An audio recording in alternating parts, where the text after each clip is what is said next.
Bonjour, bienvenue sur objectifmoto.com. Alors avant, quand on filmait, c'était ceci ou ceci pour les images embarquées, mais maintenant nous avons ceci, la Drift HD Ghost, que nous allons bientôt voir en détail, bien entendu. Alors un boîtier à première vue plutôt sympathique. Ici la caméra HD Ghost, comme vous pouvez le voir, en 1080. Alors on va tout de suite ouvrir la boîte pour voir ce qu'il en est. Donc la caméra, se tient dans une main, nous y reviendrons par après. Sur le devant, on retrouve ici la télécommande et le reste des accessoires. Ici la télécommande. Le reste des accessoires, lui, se trouve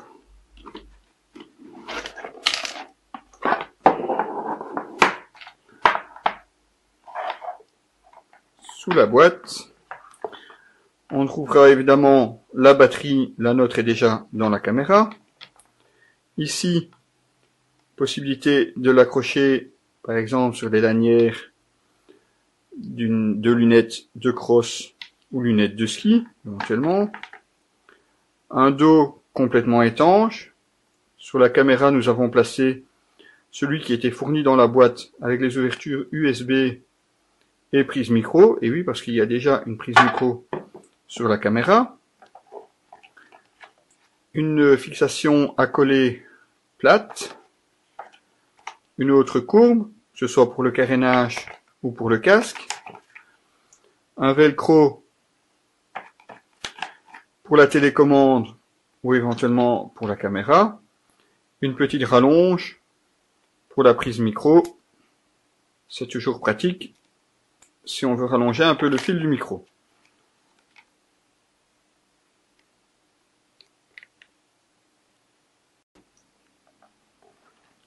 Voilà donc le package de base de cette Drift Ghost HD. Passons maintenant à la présentation plus en détail de la caméra.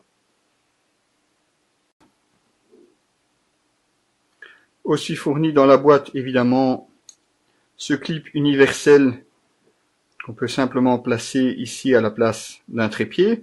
Ce clip vous permettra de vous attacher aux autres fixations Drift. Et bien entendu, vous avez aussi le câble USB pour relier votre caméra à votre ordinateur. Alors, plus en détail, comme vous pouvez le voir, la caméra a déjà son propre écran intégré, un écran de 2 pouces avec un traitement spécial justement anti-griffure. Toujours pratique, on ne sait jamais à moto. Sur le dessus de la caméra, 4 boutons pour les menus, le zoom parce qu'elle possède un zoom numérique 10 fois et le bouton d'allumage de la caméra, mais également le start pour les vidéos. Ici, une lampe LED que vous pouvez voir qui changera de couleur en fonction de l'utilisation. Autre point intéressant, ici la lentille composée de 7 éléments pour plus de clarté et de netteté. Une lentille que vous pouvez tourner en fonction de la position de la caméra sur votre support. La petite flèche ici en haut vous indique le haut de votre image. N'oubliez pas de le vérifier avant de commencer à filmer. Vous verrez dans le reportage vidéo pourquoi, si on se trompe, ça devient tout de suite nettement plus difficile de remettre l'image dans le bon sens. Donc, comme on vous disait ici, rien de ce côté-là. Ici, la prise trépied ou pour les autres fixations. Un haut-parleur et sur l'arrière, donc ici le capot spécial. Qu'on ouvre très simplement avec le bouton ici. C'est la même chose si vous mettez le dos étanche.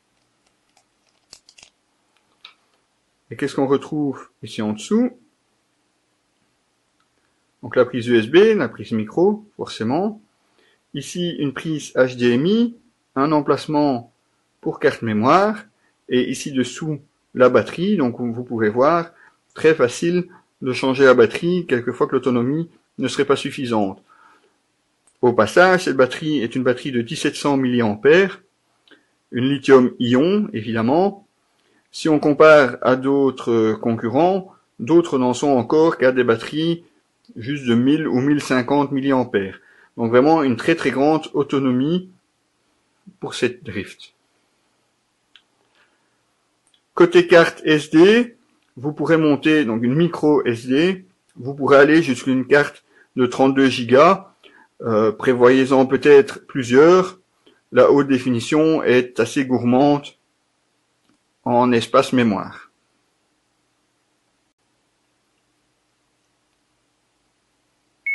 Voilà, allumons la caméra, comme vous pouvez le voir, écran en couleur, qui évidemment filme ici directement en live ce que vous pourriez éventuellement filmer une fois placé sur la moto. Alors une utilisation très très simple de la caméra. Ici, vous avez un récapitulatif des différentes fonctions. Vous êtes par exemple ici en 1080, 30 images par seconde, avec un angle de 170 degrés, c'est le maximum que vous pouvez avoir, et pas de modification de l'exposition. Vous êtes aussi en mode caméra, parce qu'il existe aussi un mode photo. Alors la lampe LED, simplement, comme quoi la caméra est allumée, si vous commencez à filmer, elle va commencer à clignoter en rouge. Donc une utilisation très très simple, on appuie simplement sur le bouton menu ici au-dessus de la caméra, et vous voyez 4 icônes.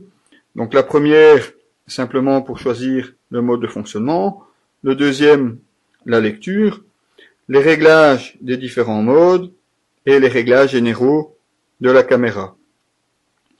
Alors ce que vous pourrez choisir, bien entendu, la définition de votre image. Vous pouvez passer au maximum d'une définition en 1920 x 1080 en 30 images par seconde. C'est le maximum que la caméra peut faire. Mais vous pouvez aussi filmer en 960, donc 1280 x 960, 50 images par seconde.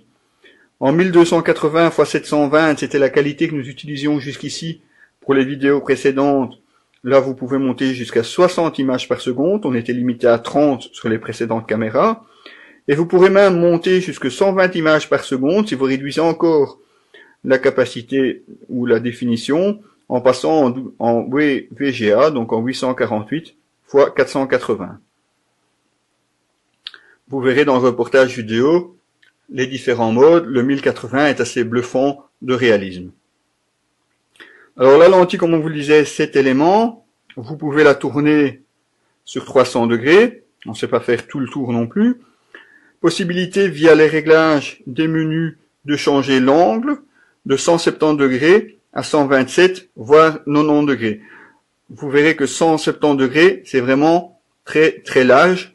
On a été plusieurs fois surpris de prendre à côté de ce qu'on espérait prendre. Évidemment, le sujet, lui, est au centre de l'image, mais on capture parfois plus que ce qu'on pouvait penser. Alors, je vous parlais aussi d'un mode photo.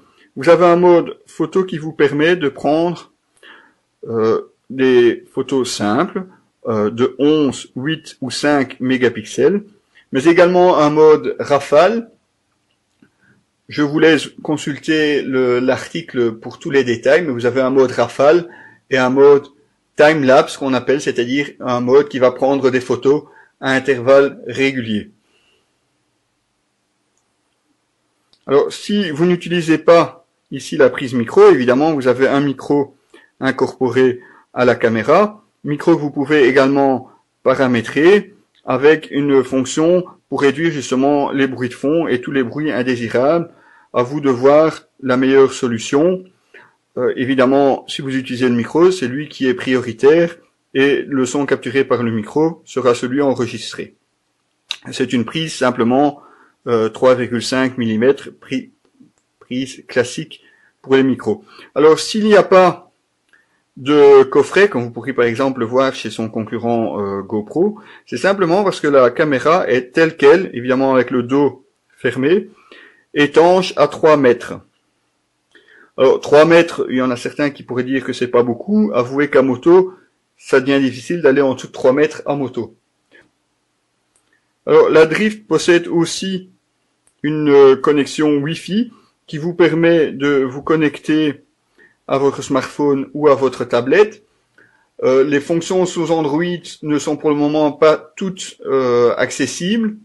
Les réglages de la caméra, les réglages des différents modes le sont, tout comme vous pouvez également changer les différents modes avec la télécommande, mais il vous faudra retenir les codes couleurs des différentes LED. L'application existe aussi pour iPhone et celle-là serait complète. Malheureusement, on ne sait pas le vérifier parce que nous, on n'a justement pas d'iPhone. Donc une caméra comme ça en statique, eh bien oui, c'est bien joli, mais ce qui nous intéresse tous, évidemment, c'est les résultats sur la moto, les possibilités de vidéo, que ce soit seul ou en groupe ou en concentration. Eh bien, nous y allons de ce pas. Passons donc sur la route.